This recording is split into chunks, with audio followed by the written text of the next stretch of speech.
Bars in a rain, man, I go hard like Santan.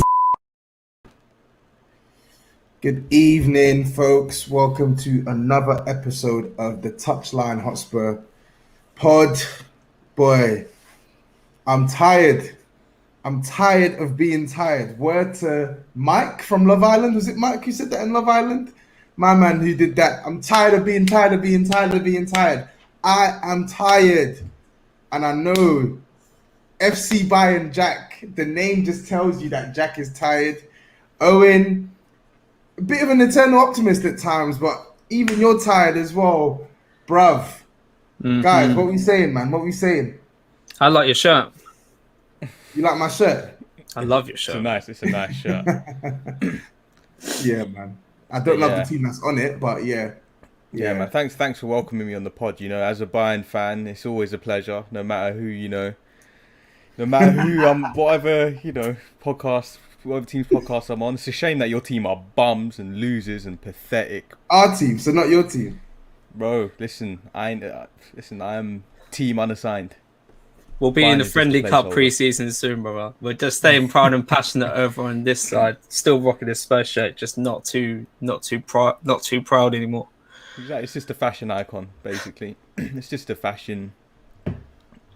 Yeah, I don't know what to say about this pathetic club that you guys support, but boy, let's get straight to it. I mean, that's why we're here, right? To talk about this pathetic club, because that's what we have to call them now, a pathetic club. It's really that simple.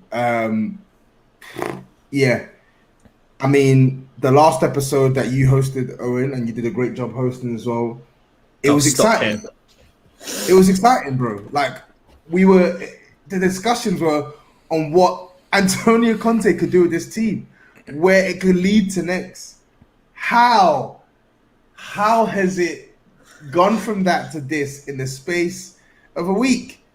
I'll tell you how. It's Spurs. It's Spursy, innit? It's Spursy. I'm pretty sure I called it in the last pod as well. So I don't want to say too much, just in case this time next week we've had it falling through, just like Ten Hag. And I was just like, if he still turns up and if he still like that, if just in case, and lo and behold, it fell through. It's actually mad.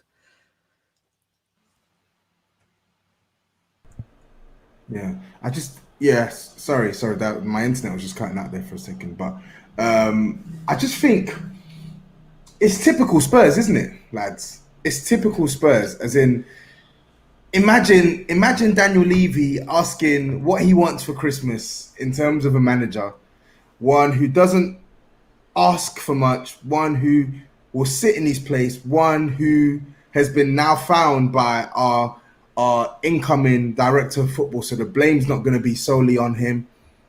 It's perfect, isn't it? Because he gets another blame and he gets a manager that seemingly fits the Spurs way, Spurs DNA. So am I right or am I wrong? Like, I feel like this is a win-win for Daniel Levy, no?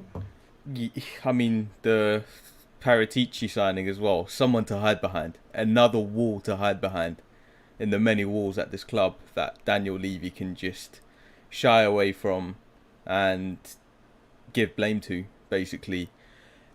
Honestly, I don't see how people are seeing this, time and time again, this consistent failure, and they can't say a bad word about Daniel Levy. They can't say a bad word about Enoch. They all only look at the positives. They only look at what they have done.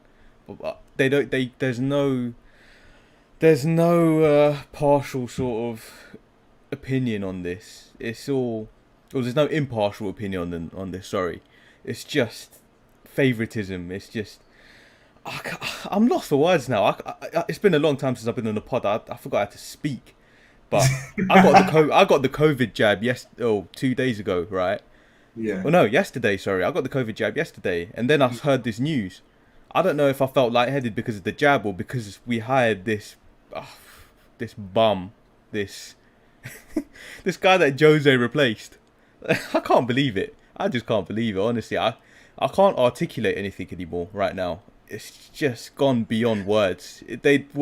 Whatever you say about Levy, whatever bad things they've done in the past 5-6 years, they're topping it. every year they're topping it. Bro, it's nuts. I don't think I've seen these lot make a series of shocking decisions as bad as they have done in the last 2-3 years. It's been one it's been one thing after the other, and sometimes like it's so avoidable. Like it's gone from something as little as applying for flipping or trying to put what was it, the furlough scheme, applying for the furlough scheme, a huge business like this, something as small as that, to then sacking the manager who got you into the best position you had ever been as a club in your tenure, to then bringing in a dinosaur to then sack. It's laughable, really, to then sacking the same dinosaur who's now gone to the club that the new incoming manager you're bringing in got sacked from. Owen, have you seen? Obviously, because Jack's been doing a lot of the talking, so I'm coming to you on this. Please tell me you've seen that Sky Sports graphic. And second of all, is that true? Because I don't understand how it can be so identical. I haven't seen the Sky Sports graphic, to be fair. What was it? Is it comparing Fonseca and Mourinho? Yeah, it is, and everything is the same. Goals scored. So what? Finished 7th, not beating the team in the top half. 118 games and stuff like that. It's crazy. Scary. It's crazy. Obviously, Mourinho didn't finish the season, but I think they were comparing Tottenham seasons and Roma seasons. But yeah, it's nuts. It's absolutely nuts. Straight into the Fonseca. Boy, I was going to go back to the Paratici thing. Like, I don't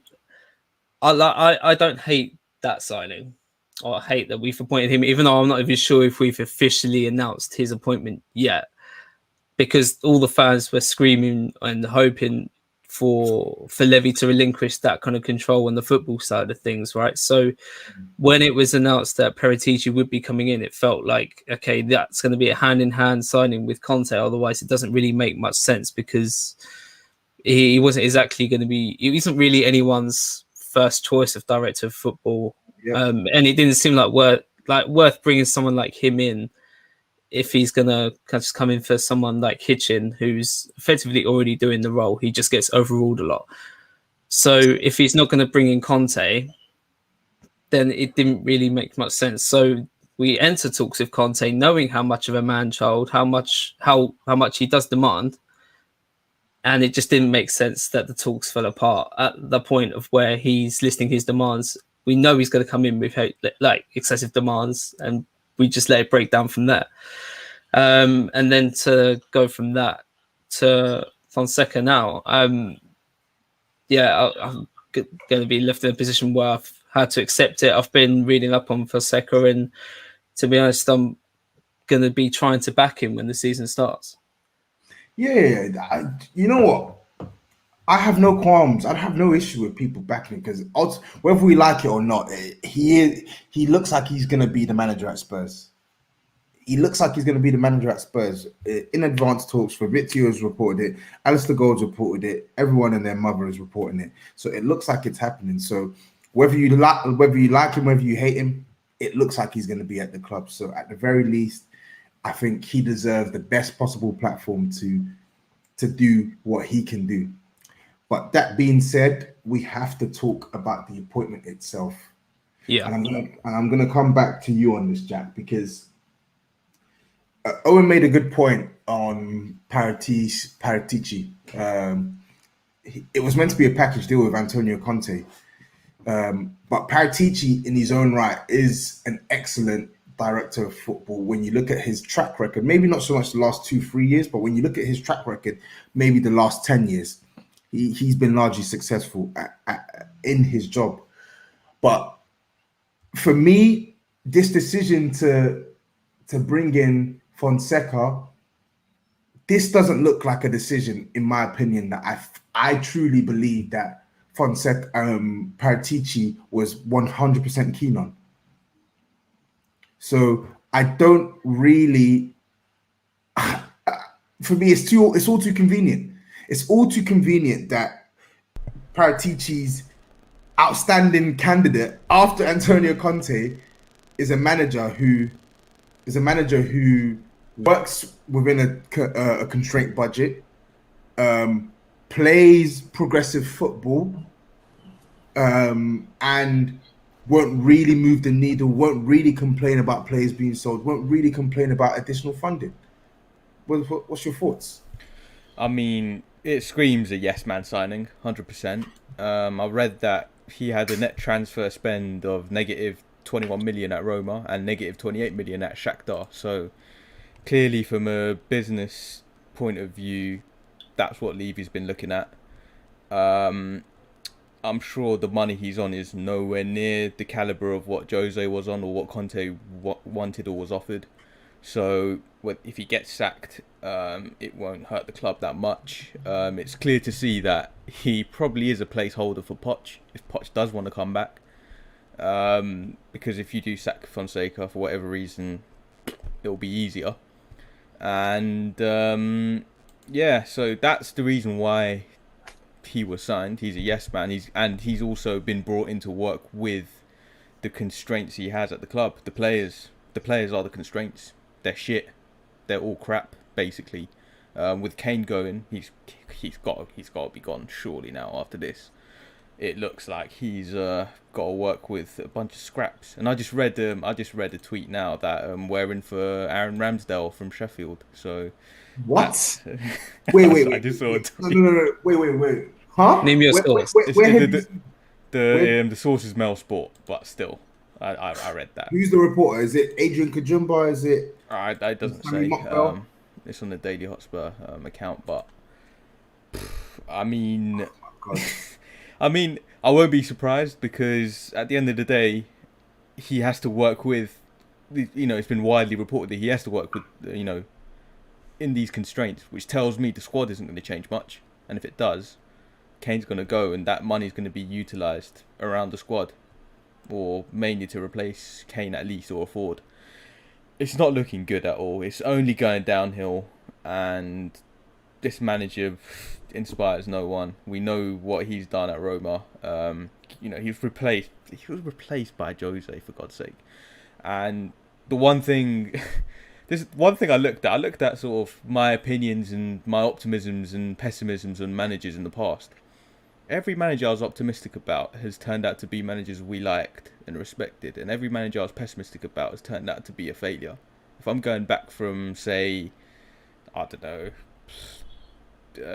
what's his name? French. Before Yol got sacked. Santini.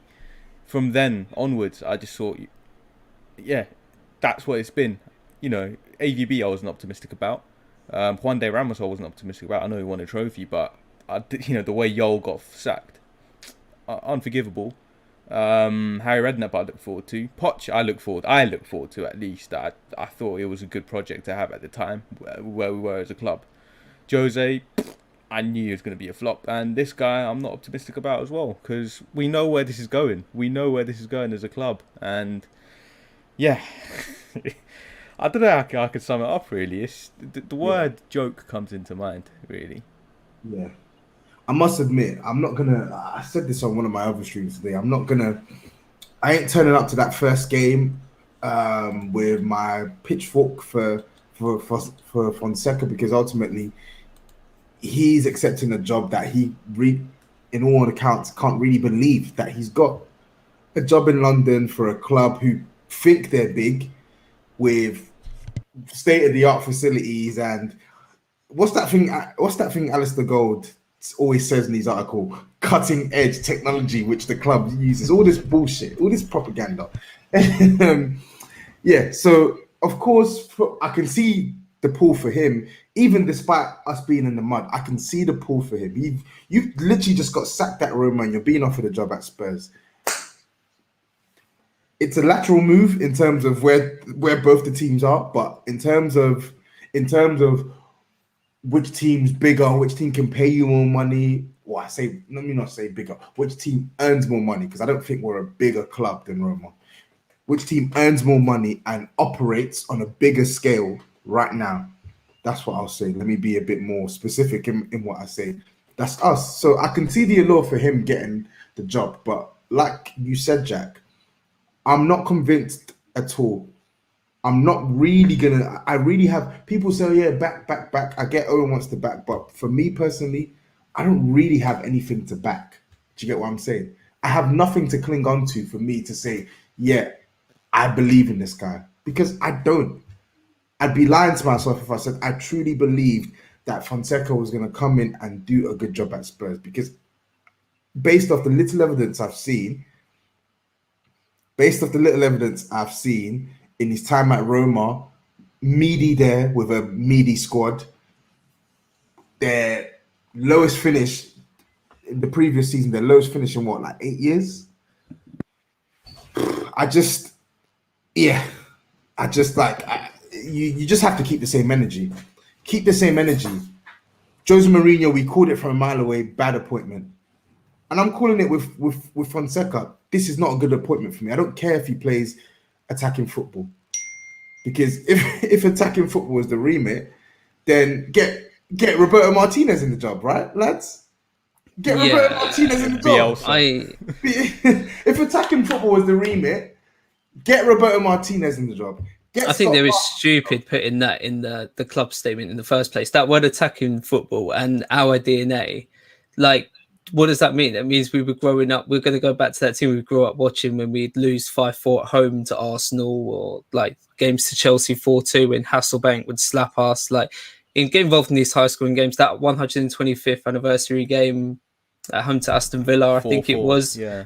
It's like all those type of games. I mean, that's what they're referring to as our DNA. I think they should have just used the words progressive or proactive, because that's ultimately what we need to be going for. I don't think they should have gone around and turned around and said, okay, cool, we need an attacking manager. To be fair, I wouldn't hate this appointment if it didn't just stink of business convenience, because we've gone for Conte and just ultimately failed. And there's a season ticket conspiracy there, which I wouldn't be surprised was true, to be honest.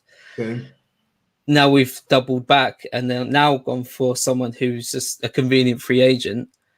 It looks terrible. But then for all intents and purposes, as a coach, he does seem like a decent fit. I think, like, when everyone wanted Erik ten Hag, I didn't think that would have been a great appointment. I think with Fonseca, he is much more adaptable. He's obviously won his titles in Shakhtar, like three doubles back to back in Ukraine. Apparently, it wasn't even true that he was sacked. I thought he was sacked until earlier today. It was just like a mutual termination of the end of his contract, that he wouldn't carry on. Went from a 4-2-3-1 to a 3-4-3 with Roma, which I think I've said to you boys both before. I've said in the group chat, I think that personally suits us. Either a 4-2-3-1 or a 3 at the back formation, I think would suit us. Fonseca, as a player as well, he was an ex-centre back, which, I mean, he loves to coach his centre backs to be dynamic and technically proficient on the ball.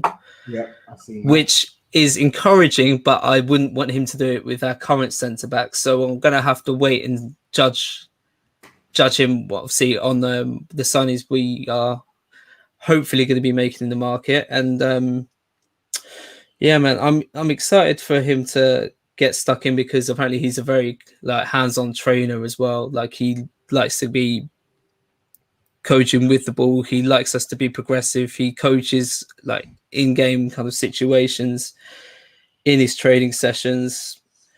So with all of that said, likes to be progressive as opposed to attacking. It's a good fit, but it's just one of those things where it just looks terrible with the way we've gone about it. But for me, I'll just back him on the basis that I think he would have been a better appointment than Erik ten Hag. But what do you base that on, though? Like, what? Because he's played in... I think Erik ten Hag, he relies on his players being technically superior to all of his opposition that he faces. Like, he has to have their technical level much higher than everyone else's. And to be honest, we have some taking good players, but they're not going to be able to stand and play his way like in the Premier League. I don't think he's that adaptable. I think he's like, I'm going to be generalizing Dutch managers a little bit, but I just think he's a bit arrogant and stuck in his way. Like I don't think he'll have a plan B. I don't think he'll be pragmatic when he needs to be. I think he'll just be 4-3-3 gun ho, total football. Eric Dier, stay on the high line. Make sure you are as press resistant as you think you are. You're as good at passing as you think you are, and he'll try and stick with him and turn him into like a Beckenbauer type, and he'll persist and be stubborn with that, I feel. Whereas Fonseca, he's very adaptable. Again, I think he plays where it suits us, and he's very hands-on in coaching players and helping them and nurturing them in the way he wants to play. Fair, but I would still prefer Ten Hag. I just simply feel Ten Hag is just more of a known quantity for me. I think he would need more players, though. I think Fonseca is going to need more players. And I think Conte, I think any manager would would need need more new players. I think Fonseca needs a clear out. This is the only thing that worries me with Paratici and him as well. I don't think that either of them are going to be keen on getting out Deadwood. That's my only worry. More Paratici though, because he's obviously going to be the head and the kind of decider and in charge of that kind of side of things now. I think he's going to be really worrying. I think he's basically a glorified fall guy for Levy. To be honest, I think 100%. that is what. This is the thing. Like, fans have wanted the director of football for the longest time, and now we've got one. Now he's a fall guy. Well, because of this decision. This decision has just proven that this is Levy written all over it. Exactly, but Owen, we want. It sounds like we're being spoilt fans and stuff like that, but we want Daniel Levy and Enoch to change their ways. Yeah, it's no point bringing in a director of football to operate the same way when it comes to your attitude on our squad and your attitude with the manager that's going to manage us.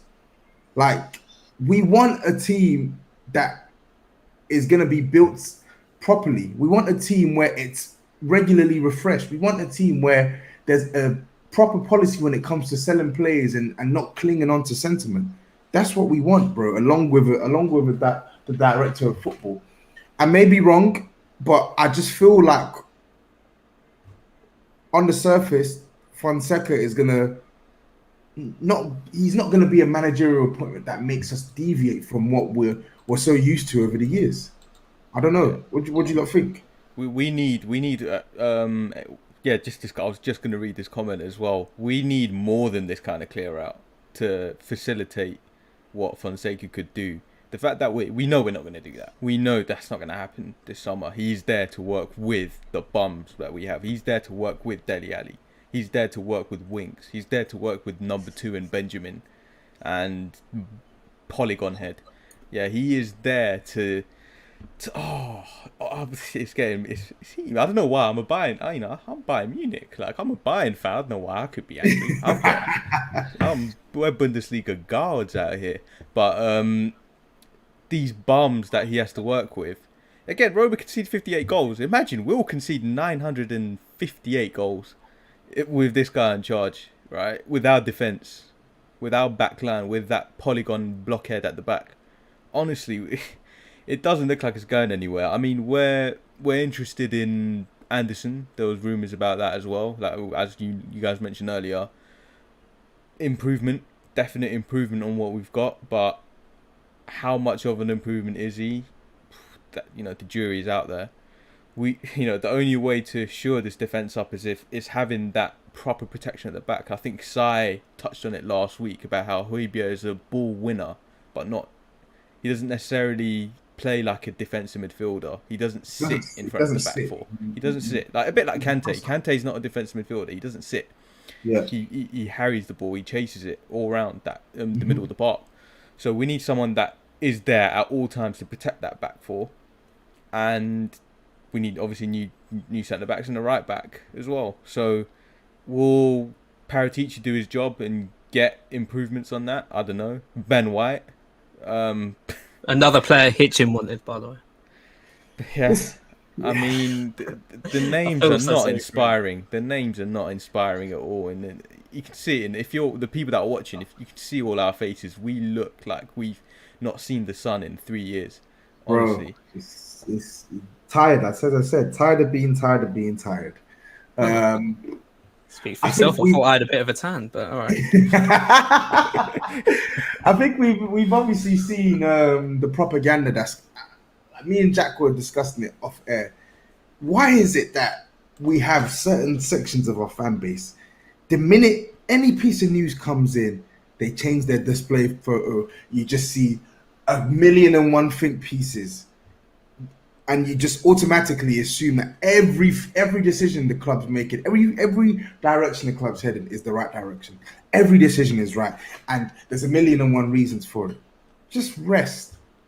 I don't care about Roma scoring the same amount of goals as we did last year in the league with Dzeko, etc., etc. I don't care about any of that. I really couldn't give two monkeys, and I don't know whether you lot care. I have nothing against this guy at all, and I actually don't think he's a bad coach. I don't think he's a bad coach. This is the thing, though. He's not. But for Spurs, what's he doing here? What is he actually doing here? Big man thing. Let me ask you lot, realistically, yeah, what do you expect Fonseca to do realistically at Spurs? He has to get top 4 minimum, and It's not going to happen, Owen. Never going to happen.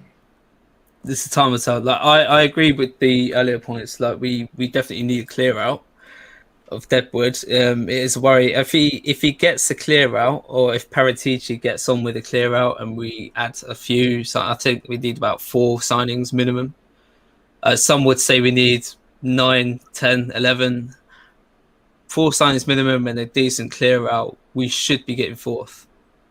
I think he's capable, but only if we get this clear out at least. But even, Owen, the fourth as well, is that predicated on us just getting better, or does it factor in the other side as well? Because Chelsea are going to get better.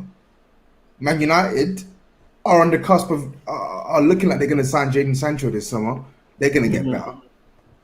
Man City are Man City, and Liverpool are going to be back in the. Liverpool they'll be back. had half their team injured and still finished in the top 4, which tells you how poor the rest of the sides were. So for me, we already have straight off the bat 4 sides who are better than us, and then you got to look at Leicester, who have finished above us 2 seasons in succession now, despite having a squad that you'd probably say man for man are edges. So I'm not really. It's going to take a drastic bit of business at both ends. Get rid of the duds and bringing in some good players for me to even sniff a chance at top 4. I can't see it happening, bro. I just can't. Not with Fonseca, not with his squad. I cannot see it happening. I'm sorry, I just can't. But I rate your optimism. It's not like I'm expecting. I'm just saying that, for me, has to be the aim.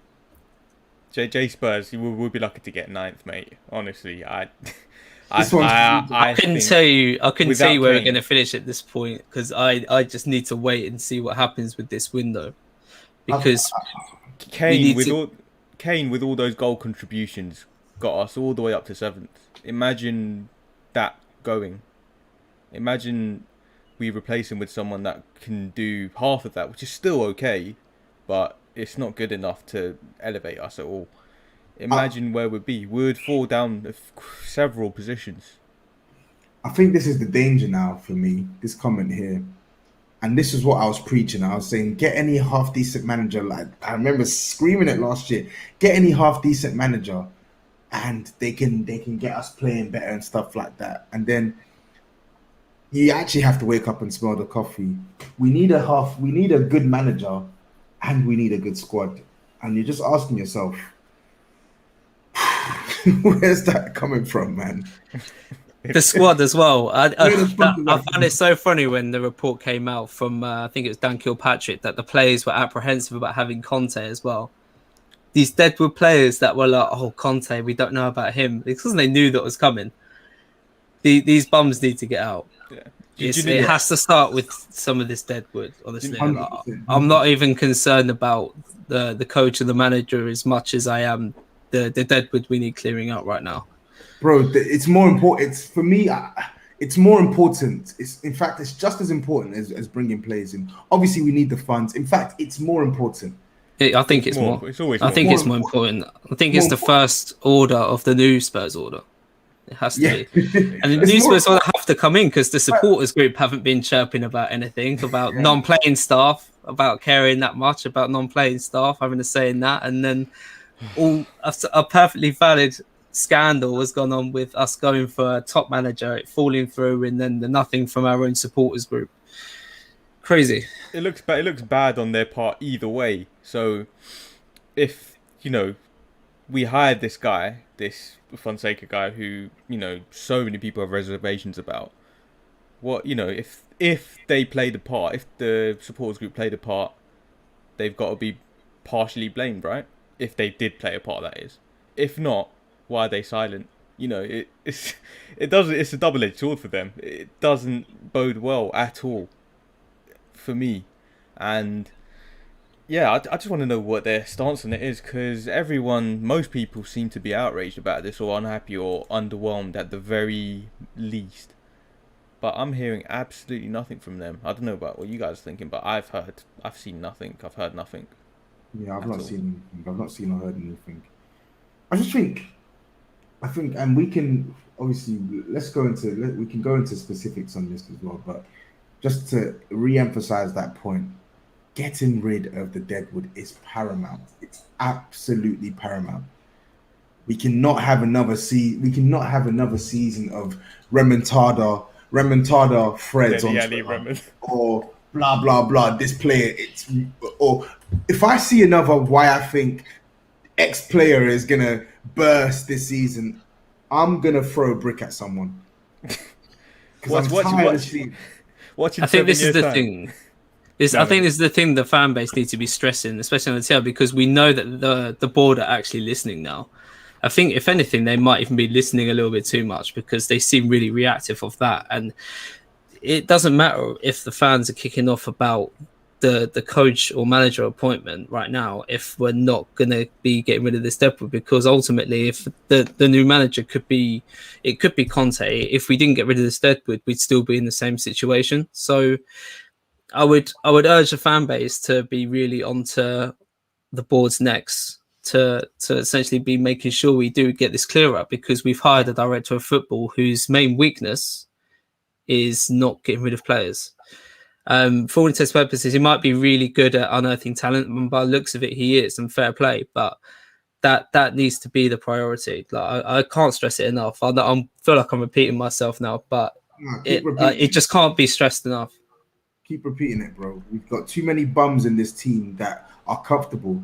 Too many bums in this team that are complaining, that a fucking winner in the peak of his powers is coming to the club, and you're bitching and moaning about the prospect. Disgrace. Absolute disgrace. That I don't want to point fingers at particular players, because it is quite a few players. Just do it. It just screams of Dele Alli, honestly. It screams of Dele Alli to me. It just the first person I thought of was him. When I saw that news, I just thought, this is Dele written all over it, 100%. And again, I'm looking at AJ's comment here, like, how many more remontadas is Ali going to get, and Lamella as well? Dele Alli will be 89. He'll be on his deathbed, and people will think he'll have a remontada. He'll be 25 again tomorrow. Like, the fans just need to move on and just give it up with certain people. You just need to go. You just need to move on with life. And I think it's the same thing. I'll keep the same energy with Poch. As the disrespect he gets, even within Spurs fans now, it's crazy, because what he's done for us, the reason why we're in the Super League, I'd say a lot of it is down to him as well. To be honest, a lot of it is down to him. Our consistent Champions League runs. Super League. Bring it back that Super League. But again, underestimating his work, and the number of the amount of remontadas I'm hearing. Sissoko is another player as well that comes to mind, and I think, yeah, this guy doesn't want to work. This guy's done. This guy used to work hard for us. This guy used to run around Harry players. What was that? No on the head. Yeah, Sorry, I misheard you. But yeah, he used to work hard. He's done. They're all done. They're all fed up. So move them on. Why keep players who just don't want to be here? It's so evident in the body language. But hey, Levy knows best, eh? Yeah, Levy, and that's a different topic altogether that we can touch on now, in fact. But the one thing I did want to bring up this comment as well, because the Athletic as well. I don't know about you lot, but sometimes I'm a bit apprehensive when I hear these stories about, several sources said player X, blah, blah. How do you know? How do you really know? The only reason why I'm taking this Spurs one a bit seriously is because we've seen these same comments over and over and over. We saw them for Pochettino when it turned sour. We saw them for Jose Mourinho. We always see them with some of these players. And they're the common denominator. The players haven't changed. And the comments and the comments and the murmurs always come out. So that tells me the dressing room's toxic, to be honest. Because under the Poch's good years, I could have sworn we were quite watertight when it comes to certain leagues until Danny Rose did that interview. But yeah, that's what tells me that the dressing room's toxic. AJ, man, win these leagues. God. Bless your cotton socks. It's in the words I said this on another stream earlier on this week. Rest in peace, Claude. But Dele Alli, it's time to go. It's time to go. Enough. How many times are we gonna say it's his last season? No, it's time to go. I remember me and Jack had this exact same conversation last season. I said, let me give him one more chance. Jack and Fuad were saying, get him out. And I know we can put Jose tax on this season because Jose simply didn't give the guy enough minutes. But we cannot pretend as if Jose didn't give this guy a plethora of minutes last season and he was stinking out the joint for the at least a good 3 months in 2021. Stinking out the joint. It's time to go, man. It's time to go. Listen, new Spurs order, right? Things need to change. Yeah? Dele Alli, you're out of here, son. Go back to MK Dons, wherever you came from. Listen, the train to Milton Keynes from Euston, it's only 45 minutes away. So, pack your bags, mate. I'll take that journey enough, man, to Manchester. So I know the ins and outs. This one's hilarious. So. I've been screaming this as well. The amount of imagine if these players were horses, we'd have blood dripping all over the changing room. The amount of times these horses have been flogged. They can't be flogged anymore. They're not. No, the blood is dried.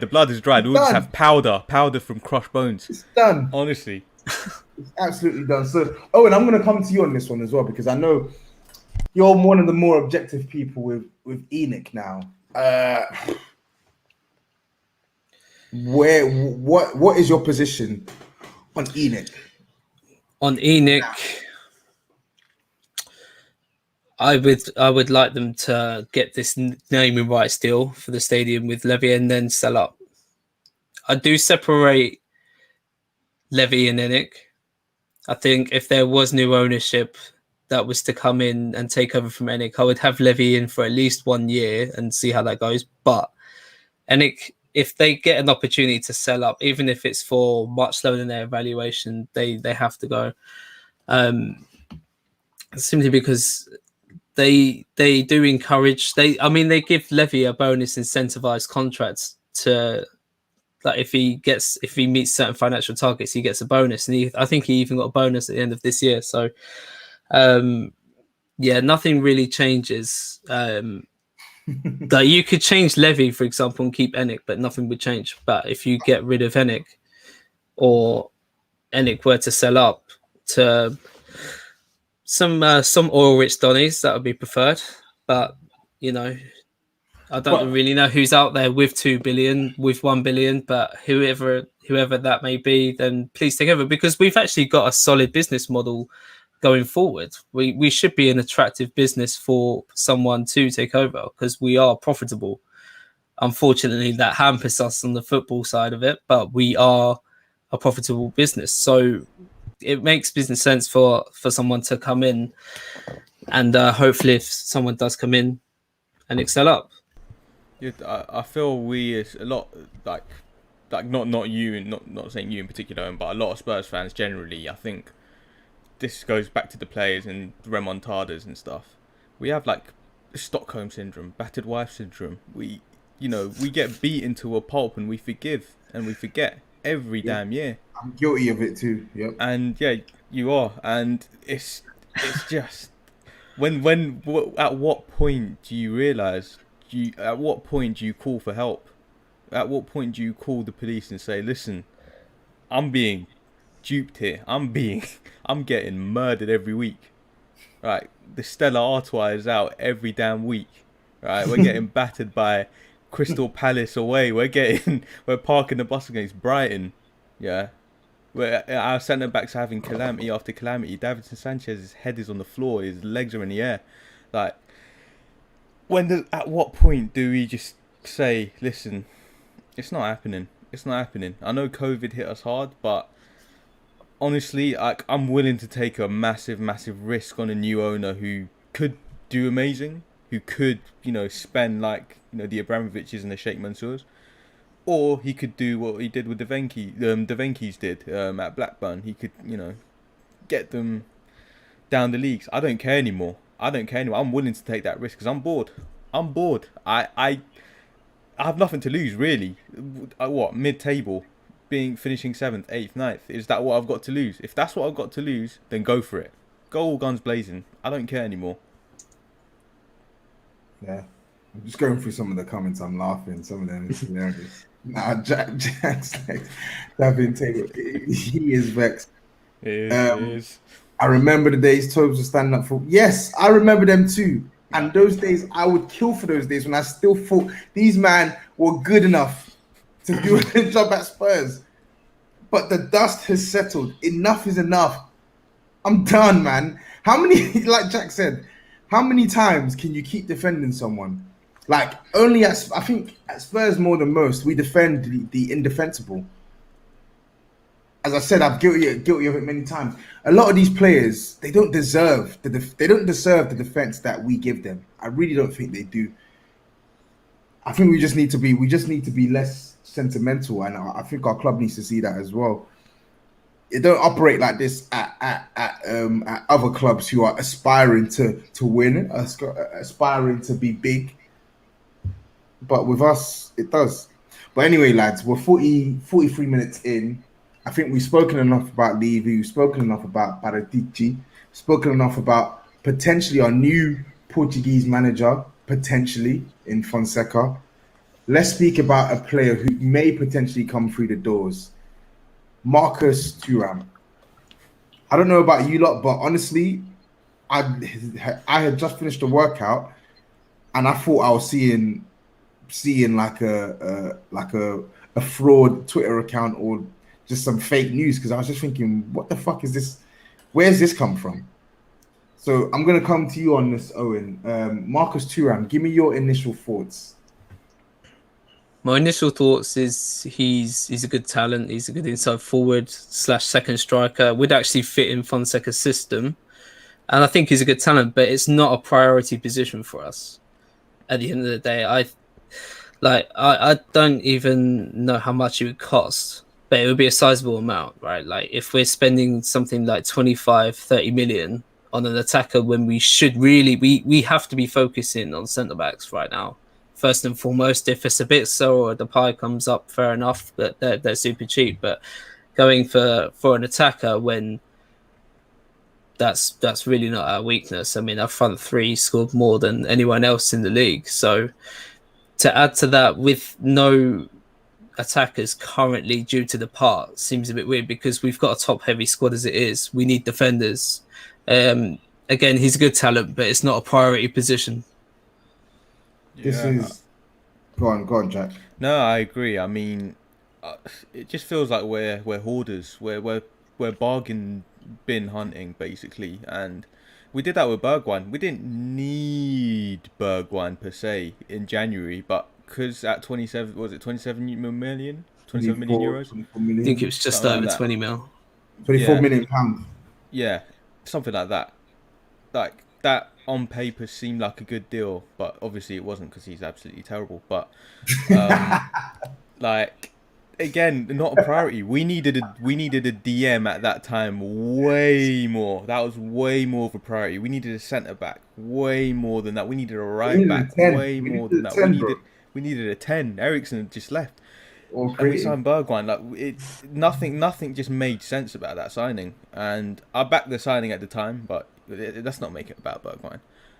But again, this Thuram signing, yeah, it just screams like Kane's going, and we just have to have a front three. That's what it seems like to me, to be honest with you. Or it's just a typical thing of just signing on players unnecessarily on a bargain. Yeah, and Yeah. yeah, I think it goes back to trying to appease our fans when it comes to going back to our attacking DNA. Which for me, I really hope they're not doing that at all. I hate the notion that we're even trying to do that, because it gives me PTSD going back to those days, finishing even below mid-table in high-scoring losing games. We just don't need attackers.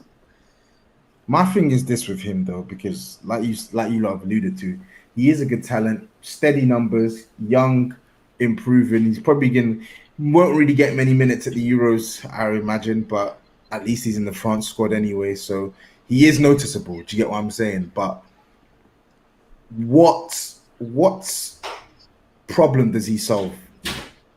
What problem does he solve? And you know what jars me as well, yeah. We quite obviously need a starting right winger, not a bench right winger, a starting right winger. But we're in for a left winger who I think it reported fee of around crazy something like 15 million. Like it's so low that if he comes in, you're not really mad at him coming in, but at the same time, you just have to ask, where are the priorities of this club? Because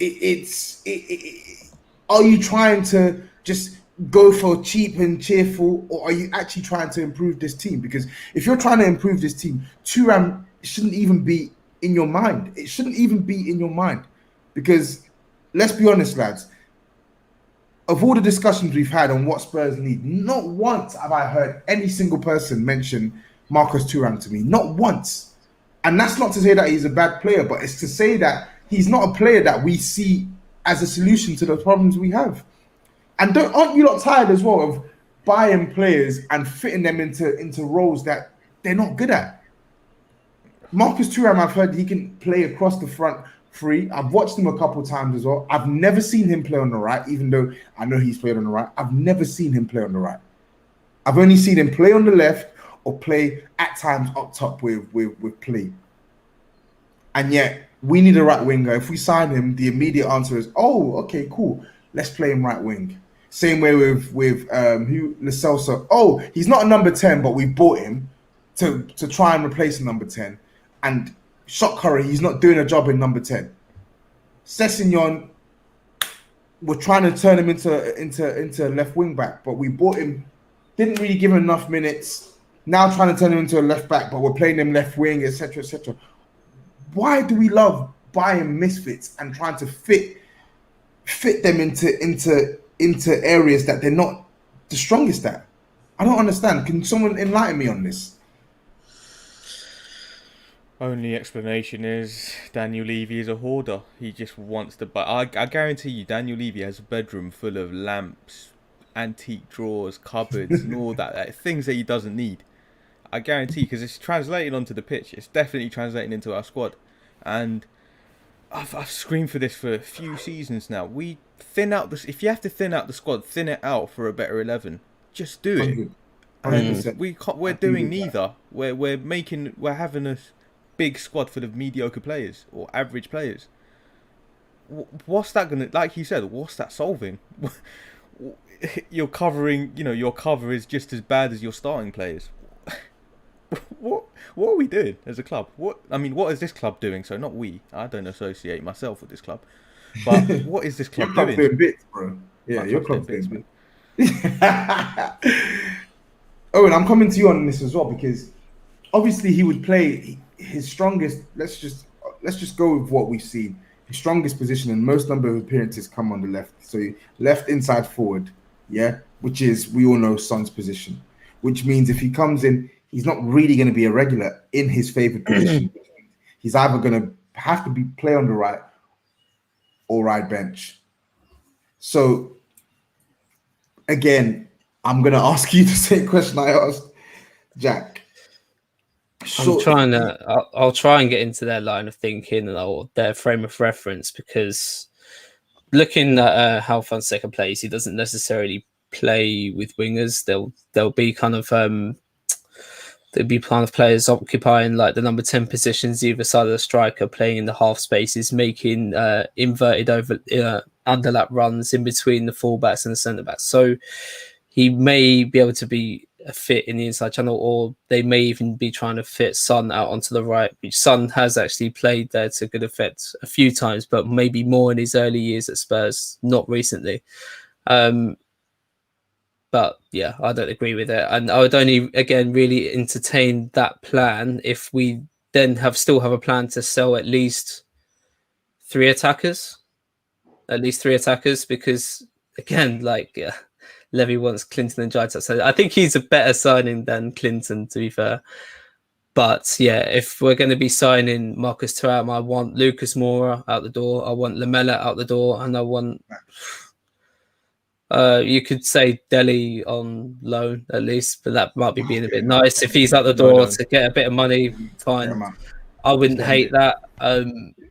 Because yeah, it's just such a top heavy squad, and again, like you were saying, Tobes, it just doesn't make sense. But I think that's what they're thinking is currently, and I hope if they are going to be signing an attacker like that, there's a plan to get rid of at least 3 or 4. 100%, because it doesn't make sense to me. You got Bergwijn there, who I don't believe the club's going to sell, and you know, and me, we've panned him in the chat because he's been shit. But I said it midweek. I'm selling Lamora over him because I've just had enough of those guys. Mm-hmm. I don't care how decent a season Lucas Moura had. You're 28 years old, 29 years old, whatever bit of form he had. Sell him while his stock is high. Sell Lamela, sell Dele, sell the players who have been here for long periods of time, and give us some space to maneuver and actually buy players that are actually good. Sabitzer, like you said earlier on, Owen, is available for 15 million and the club's moving dormant. We need 2 centre-backs, but the only names I've seen this summer consistently is Anderson, who's a good centre-back, but he's not an elite centre-back. He's not going to come to Spurs and completely change us. Anderson needs to come in with a centre-back, in my opinion, who's better. We need 2 new centre-backs. Correct. So we need a central midfielder, whether it's a creative one or just a box to box type midfielder to replace Sissoko, and we need a right back. Like for me, we need. If I had to go off what we need, I feel like we need around 6 or 7 players, maybe even 7 or 8 players. But I will happily take, like you said, Owen, I'll happily take 3 or 4 good signings on the basis that you're getting rid of around 10 players, including the loanees. 10 players, I think, including the loanees and the players that we've released, etc., etc. That should be the aim. Danny Rose and Gazaniga have left on free transfers. Vinicius, Gareth Bale, both gone back to their respective clubs on loan. That's 4 players out the door already. I think Cameron Carter-Vickers, I think his contract expires this year, right? Doesn't it? I can't even remember. Well, this guy is... How we haven't got a fee for him is insane. But yeah, I can't even remember. But even still, I can list minimum 6 or 7 players that need to be sold. I can list more than that. I can list 15. So get it done. I've listed 15. Jack, are you secretly sending yourself messages on your account?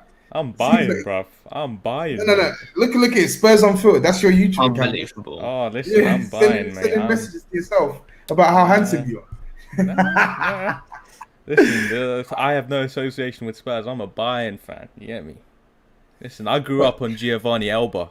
Yeah, Torsten Frings.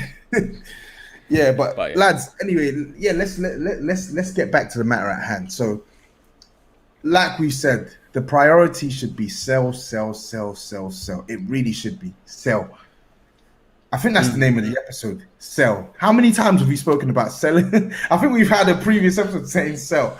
I think this episode just needs to be called sell, sell, sell. That's what we need. I agree, because that's where fans need to be directing their energy at this point. That's what we need. The board are listening, so let's project it. Bro, I'll be happy with an auction. Like, honestly, I think that will work quite well, to be honest. Football Manager style, just offering to clubs for. Exactly. We can dream, though. We can dream. All right, lads. Euro starts tomorrow, so at least we won't have to speak about. Well, we will have to speak about Spurs every week, but at least we can speak about Euro specific stuff as opposed to all this dross. In fact, we'll probably speak on the dross. You know how it goes. But honestly, it's been a really good episode. It's been the usual therapeutic session that we wanted, and we know the theme. Sell, sell, sell. Say it with me, Jack. Say it with me, Owen. Sell. Giovanni La Sell. So yeah. Well, can I say one more thing? One more thing. Of course you can. Spurs fans, unfollow the Spurs official Twitter account. Stop going to games. Stop spending money on the club. Stop investing. Don't invest a single penny into Enoch's pockets. And Man United fans and Man United yourselves, Harry Winks, top baller. I'll be gutted if he leaves, honestly. Man United fans, That's a Spurs on field exclusive, that is. Yeah. Exactly. Yeah. New Spurs order in full effect. Thank you all for listening, for watching. If you're watching, make sure you smash a like. Make sure you leave some comments in the video. If you're listening, make sure you give us your thoughts by hitting us up on our Twitter, on our Instagram as well. Until then, we'll be back next week. Peace out, people, and take care. Peace. Peace.